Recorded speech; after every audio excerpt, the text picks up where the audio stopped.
In a world full of technology and trade, globalization is extremely affecting the way we live, work, and consume. From the clothes we wear to the shoes on our feet. These are just some of the many products that we use every day, but are created hundreds of miles away from us and made by the hands of people that we will probably never see.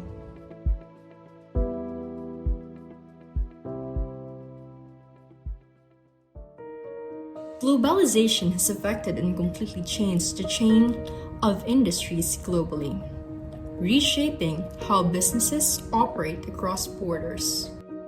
This phenomenon has led to increased interconnectedness among economies, cultures, and industries, resulting in both opportunities and challenges for local businesses.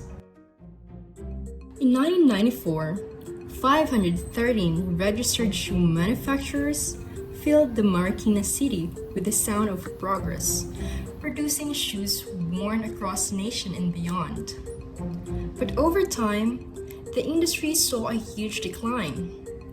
In today's generation, only 130 of those businesses remain, a significant drop from its former glory.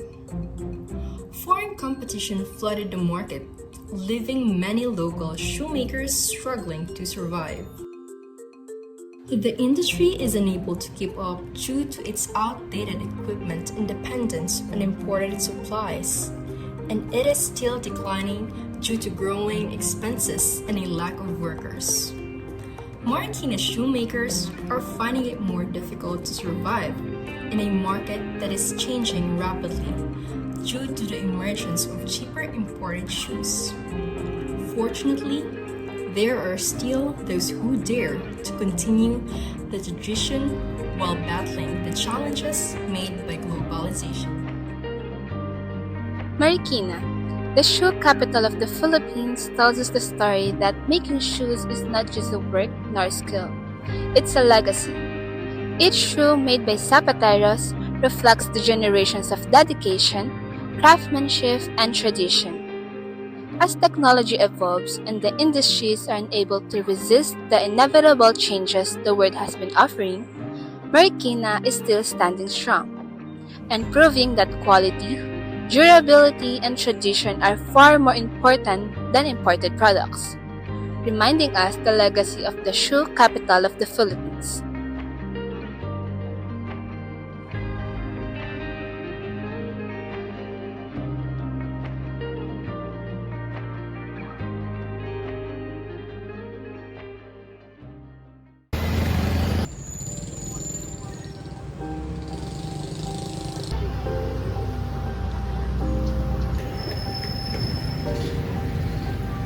Here in the city of Marikina, a family continues a tradition of Filipinos for over 100 years, making shoes.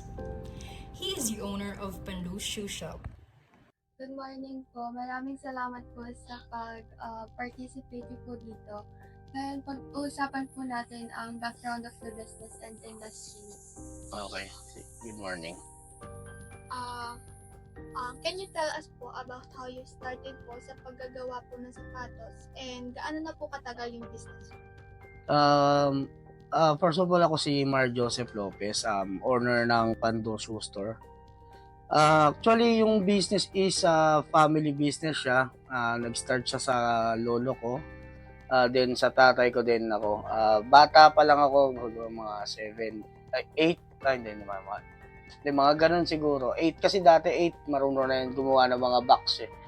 So yun nga, 8 pa lang ako, grade 2, naalala ko kasi. So mga 7, 8 nga, gumagawa na ako, tumutulong na ako sa paggawa namin. Dati, nag-start kami sa bahay lang eh. Nagdi-distribute kami sa mga malls like Santa Lucia, Robinsons, yung mga ganyan. The Lopez family had been doing this for a long time now. For years, the Lopezes have honored the craft of shoemaking, passing it down for generations, just like many other shoemakers in this city.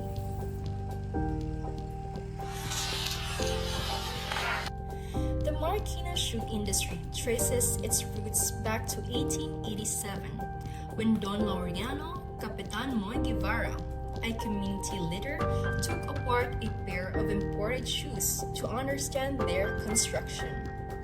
He then used this knowledge to create cheaper canvas shoes, which eventually evolved into leather footwear. This sparked a local shoemaking boom in Marikina, with workshops springing up throughout the city. The industry gained momentum in the 1950s and 1960s, driven by the growing demand for quality footwear. Marikina's shoemakers were known for their craftsmanship and attention to detail, producing a wide variety of styles, from everyday shoes to bespoke creations. By the 1970s and 1980s, Marikina had become the shoe capital of the Philippines, which is shoe industry employing thousands of workers and contributing significantly to the local economy. However, as time passed by, new challenges emerged. The zapateros of Marikina found themselves struggling and feeling pressured from globalization. Cheaper and mass-produced shoes imported from other countries gradually changed the shoe industry, forcing the shoemakers to adapt to the environment. For Sir Lopez, he thinks that it is only necessary to develop or even change some of their business strategies to stay relevant. Paano po nakakaapekto or nakapagpabago ang globalisasyon sa negosyo niyo po at sa araw-araw nitong operasyon? Actually, yung dati kay tatay talaga is kay lolo, kay tatay talaga is malaki effect niya kasi ang gawa kasi namin dati is school shoes.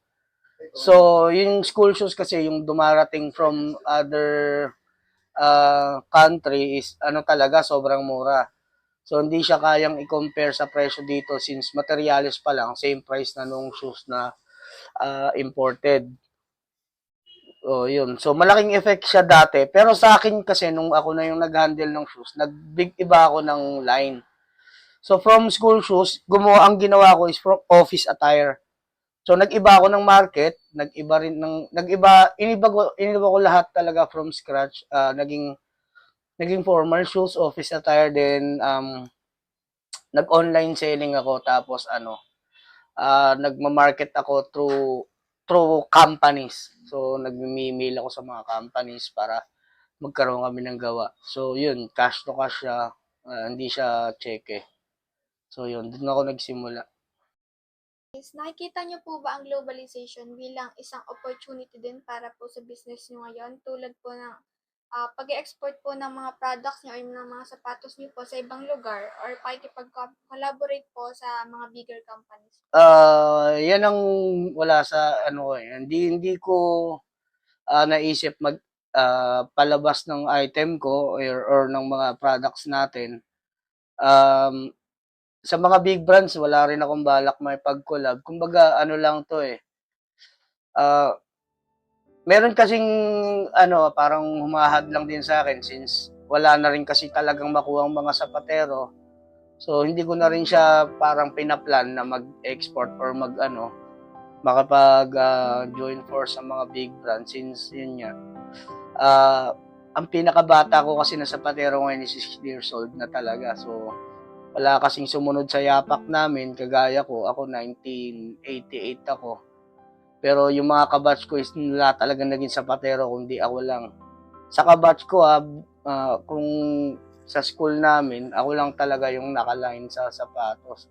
Kumbaga, 1:1 million talaga yung naging sapatero sa batch ng 1988.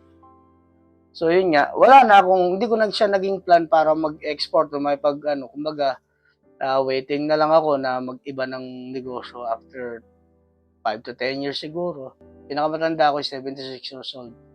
Actually, pinagre-resign ko na yung mga yan, pero wala. Hindi, mahirap talaga kasi ito lang ang alam nilang trabaho and wala na rin talaga mag-a-accept sa kanila kundi ako lang. So, So, madaling sabi, parang yung business is halong kawang gawa, then business na rin. Kasi syempre, mga kasama pa ng, yun nga, panahon pa ni tatay, sila na yun, hanggang ngayon, sila pa rin yun. So, yun, hindi ko sila mabitawan din. Making shoes is a difficult procedure that calls for patience and talent. Each shoemaker starts by cutting and meticulously choosing premium leather, then customizing the piece to fit. The hand stitching, which is the next step, makes sure that every stitch is accurate and sturdy. The shoe is then cleaned, sculpted, and formed until it meets the exacting standards for which Marikina is renowned. But now that it seems like no one aspires to be a shoemaker, and most of them are now old, the legacy that this craft once held is at risk of disappearing entirely. Without the next generation to carry on this legacy, Marikina's centuries-old shoemaking tradition faces an uncertain future. The Marikina shoe industry, once the pride of the Philippines, has faced immense challenges due to globalization. To survive, local shoemakers have had to innovate and adopt. One such brand is Pando Shoe Store, a long-standing establishment that has weathered the tides of change. In the bustling streets of Marikina, known as the shoe capital of the Philippines, Mr. Mar Joseph Lopez stands out with a different perspective on competition. Sa competition kasi, kung local competition, hindi ako nakipag-kompetensya sa mga local brands since promoting nga ako ng local products. So, tsaka isa rin, ako rin yung direct manufacturing dito. So, lahat na nakikita nyo, halos, hindi naman lahat, halos lahat nakikita nyo local brands, sa akin din kumukuha. So, walang competition para sa akin. Sa other country, wala akong magagawa. Hindi kasi ako, hindi ko siya kayang sagutin kasi hindi ako talaga, hindi ako nakipag-compete. Kumbaga, go with the flow lang ako eh. Pero pagdating sa presyo, yun nga, ang presyo ko is, depende sa costing ko. Kung magkano yung costing ko. Hindi ko na tinitignan yung presyo ng ibang brands para hindi na ako ma-stress. Ganun lang yung ginagawa ko. So, ito kasing competition sa mga, lang naman to siguro, sa mga big companies. Pero kagaya naman mga small businesses, hindi na rin siguro para may pag-compete. In a world often driven by competition, there are still those who thrive through collaboration and dedication to their craft. In Marikina, the spirit of local shoemaking endures, untouched by the global race.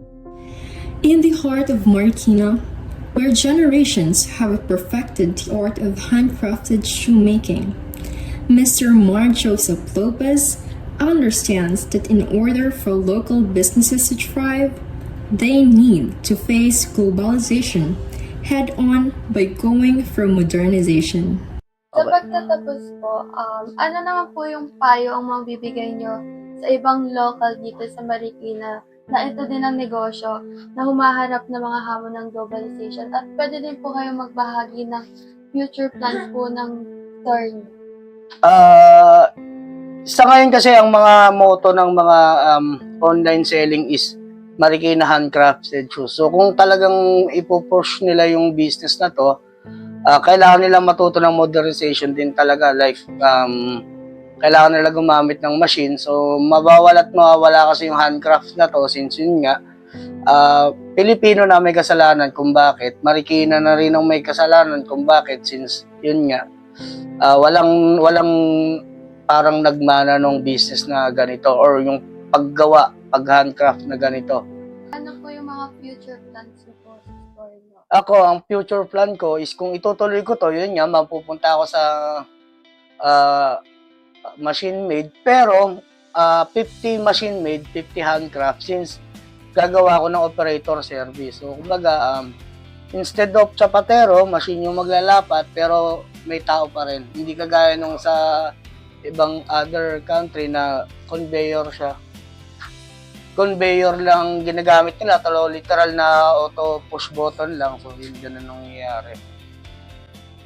In an industry struggling to retain its artisans, his focus remains not on expansion, but preservation, holding on to the legacy of craftsmanship in a world that's changing faster than ever.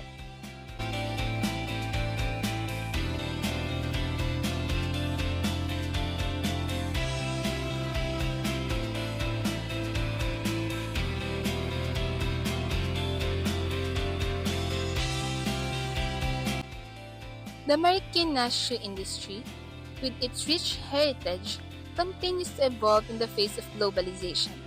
Through upgrading designs, exploring international markets, and adapting to technology, local shoemakers are finding ways to survive and thrive. But the future of Marikina's shoe industry depends not only on innovation, but also on the support of the community. As the world becomes more interconnected, local industries need to maintain their uniqueness while also keeping up with the global trends. By buying locally made products, we can help revive and sustain industries like Marikina's, ensuring that their craftsmanship continues for generations to come. Support local, help revive the Marikina shoe industry.